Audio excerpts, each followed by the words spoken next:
बाड़ू दूलई का के मई हैसन बाटे सुगरई लइका कहत कमेंट तोहरा बारे में देवरवा पूछता तू कैसन रहू कुंवारे में।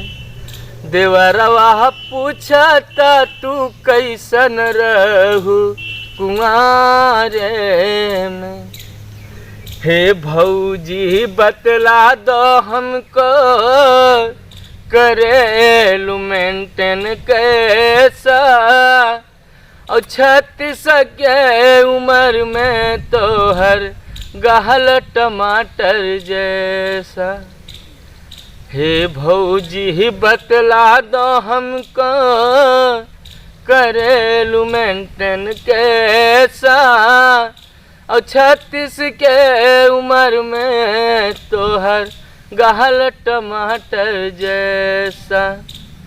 हे अब ही लागे उमरिया बाली जब तू चले लू मार के लाली। अब ही लागे उमरिया बाली जब तू चले लू मार के लाली। अजरिया कहरेलू है भौजी अन्हारे में। देवरवा पूछता तू कैसन रहू कुंवारे में। देवरवा पूछता तू कैसन रहू कुंवारे